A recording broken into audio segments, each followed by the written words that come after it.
حاجی صاحب نے آخری عمر میں فیکٹری لگا لی۔ وہ 24 گھنٹے فیکٹری میں رہنے لگے۔ وہ 16 سے 18 گھنٹے دفتر میں کام کرتے تھے اور جب تھک جاتے تھے تو فیکٹری کے گیسٹ ہاؤس میں سو جاتے تھے۔ حاجی صاحب کے مزاج کی یہ تبدیلی سب کے لیے حیران کن تھی۔ وہ 30 برس تک دنیا داری، کاروبار اور روپے پیسے سے الگ تھلگ رہے تھے۔ انہوں نے یہ عرصہ عبادت اور ریاضت میں گزارا تھا اور اللہ تعالیٰ نے انہیں اس ریاضت کا بڑا خوبصورت صلہ دیا تھا۔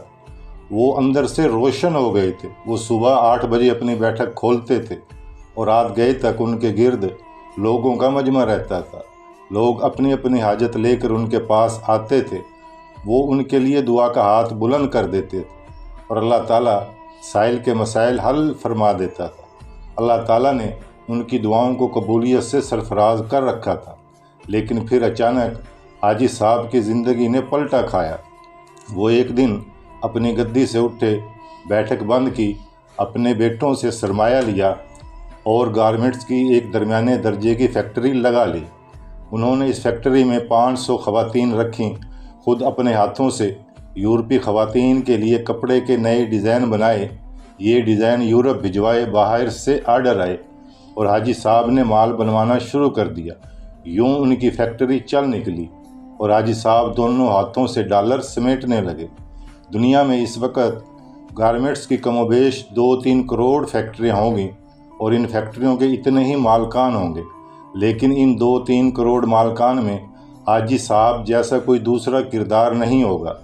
پوری دنیا میں لوگ بڑھاپے تک کاروبار کرتے ہیں اور بعد ازاں پیسے اور اکاؤنٹ سے طائب ہو کر اللہ اللہ شروع کر دیتے ہیں، لیکن حاجی صاحب بالکل ان سے الٹ نکلے۔ انہوں نے 35 سال کی عمر میں کاروبار چھوڑا، اللہ سے لو لگائی، لیکن جب وہ اللہ کے قریب ہو گئے تو انہوں نے اچانک اپنی آباد خانقاہ چھوڑی اور مکروہات کے گڑھے میں چھلانگ لگا دی۔ وہ دنیا کے واحد بزنس مین ہیں جو فیکٹری سے درگاہ تک گئے تھے اور پھر درگاہ سے واپس فیکٹری پر آ گئے۔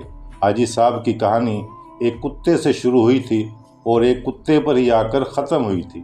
یہ 35 برس پرانی بات تھی۔ حاجی صاحب کی گارمنٹس فیکٹری تھی۔ حاجی صاحب صبح صبح فیکٹری چلے جاتے تھے اور رات بھیگنے تک کام کرتے تھے۔ ایک دن وہ فیکٹری پہنچے تو انہوں نے دیکھا ایک درمیانے قد کاٹ کا کتا گھسٹ گھسٹ کر ان کے گودام میں داخل ہو رہا ہے۔ حاجی صاحب نے غور کیا تو پتہ چلا کتا شدید زخمی ہے۔ شاید وہ کسی گاڑی کے نیچے آ گیا تھا، جس کے باعث اس کی 3 ٹانگیں ٹوٹ گئی تھی اور وہ صرف ایک ٹانگ کے ذریعے اپنے جسم کو گھسیٹ کر ان کے گودام میں داخل ہو رہا تھا۔ حاجی صاحب نے غور کیا، پتہ چلا کتا شدید زخمی ہے۔ شاید وہ کسی گاڑی کے نیچے آ گیا تھا، جس کے باعث اس کی 3 ٹانگیں ٹوٹ گئی تھی اور وہ صرف ایک ٹانگ کے ذریعے اپنے جسم کو گھسیٹ کر ان کے گودام تک پہنچا تھا۔ حاجی صاحب کو کتے پر بڑا رحم آیا۔ انہوں نے سوچا وہ کتے کو جانوروں کے کسی ڈاکٹر کے پاس لے جاتے ہیں، اس کا علاج کراتے ہیں اور جب کتا ٹھیک ہو جائے گا وہ اسے گلی میں چھوڑ دیں گے۔ حاجی صاحب نے ڈاکٹر سے رابطے کے لیے فون اٹھایا، لیکن نمبر ملانے سے قبل ان کے دل میں ایک انوکھا خیال آیا اور حاجی صاحب نے فون واپس رکھ دیا۔ حاجی صاحب نے سوچا کتا شدید زخمی ہے، اس کی 3 ٹانگیں ٹوٹ چکی ہیں، اس کا جبڑا زخمی ہے اور پیٹ پر بھی چوٹ کا نشان ہے، چنانچہ کتا اب روزی روٹی کا بندوبست نہیں کر سکتا۔ حاجی صاحب نے سوچا اب دیکھنا یہ ہے کہ قدرت اس کتے کی خوراک کا بندوبست کیسے کرتی ہے۔ حاجی صاحب نے مشاہدے کا فیصلہ کیا اور چپ چاپ بیٹھ گئے۔ وہ کتا سارا دن گودام میں بے ہوش پڑا رہا۔ شام کو جب اندھیرا پھیلنے لگا تو حاجی صاحب نے دیکھا ان کی فیکٹری کے گیٹ کے نیچے سے ایک دوسرا کتا اندر داخل ہوا۔ کتے کے منہ میں ایک لمبی سی بوٹی تھی۔ کتا چھپتا چھپاتا گودام تک پہنچا، زخمی کتے کے قریب آیا۔ اس نے پاؤں سے زخمی کتے کو جگایا اور بوٹی اس کے منہ میں دے دی۔ زخمی کتے کا جبڑا حرکت نہیں کر رہا تھا، چنانچہ اس نے بوٹی واپس اگل دی۔ صحت مند کتے نے بوٹی اٹھا کر اپنے منہ میں ڈال لی، بوٹی چبائی۔ جب وہ اچھی طرح نرم ہو گئی تو اس نے بوٹی کا لقمہ بنا کر زخمی کتے کے منہ میں دے دیا۔ زخمی کتا بوٹی نگل گیا، اس کے بعد وہ کتا گودام سے باہر آیا، اس نے پانی کے حوض میں اپنی دم گیلی کی، واپس گیا اور دم زخمی کتے کے منہ میں دے دی۔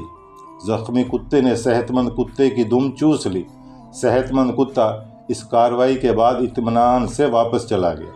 حاجی صاحب مسکرا پڑے۔ اس کے بعد یہ کھیل روزانہ ہونے لگا۔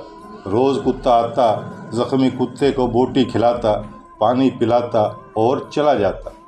حاجی صاحب کئی دنوں تک یہ کھیل دیکھتے رہے۔ ایک دن حاجی صاحب نے اپنے آپ سے پوچھا، وہ قدرت جو اس زخمی کتے کو رزق فراہم کر رہی ہے، کیا وہ مجھے 2 وقت کی روٹی نہیں دے گی؟ سوال بہت دلچسپ تھا۔ حاجی صاحب رات تک اس سوال کا جواب تلاش کرتے رہے، یہاں تک کہ وہ توکل کی حقیقت بھانپ گئے۔ انہوں نے فیکٹری اپنے بھائی کے حوالے کی اور تارک الدنیا ہو گئے۔ وہ مہینے میں 30 دن روزے رکھتے، صبح صادق سے اگلی صبح کاذب تک رکوع و سجود کرتے۔ وہ برسوں اللہ کے دربار میں کھڑے رہے۔ اس عرصے میں اللہ نے انہیں رزق بھی دیتا رہا اور ان کی دعاؤں کو قبولیت بھی، یہاں تک کہ وہ صوفی بابا کے نام سے مشہور ہو گئے۔ لوگ ان کے پاس پاؤں کی خاک کا تعویذ بنا کر گلے میں ڈالنے لگے۔ لیکن پھر ایک دوسرا واقعہ پیش آیا اور صوفی بابا دوبارہ حاجی صاحب ہو گئے۔ یہ سردیوں کی ایک نیم گرم دوپہر تھی۔ صوفی بابا کی بیٹھک میں درجنوں عقیدت مند بیٹھے تھے۔ صوفی بابا ان کے ساتھ روحانیت کے رموز شیئر کر رہے تھے۔ باتوں ہی باتوں میں صوفی بابا نے کتے کا قصہ چھیڑ دیا اور اس قصے کے آخر میں حاضرین کو بتایا، رزق ہمیشہ انسان کا پیچھا کرتا ہے، لیکن ہم بے وقوف انسانوں نے رزق کا پیچھا شروع کر دیا۔ اگر انسان کی توکل زندہ ہو تو رزق انسان تک ضرور پہنچتا ہے، بالکل اس کتے کی طرح جو زخمی ہوا تو دوسرا کتا اس کے حصے کا رزق لے کر اس کے پاس آ گیا۔ میں نے اس زخمی کتے سے توکل سیکھی۔ میں نے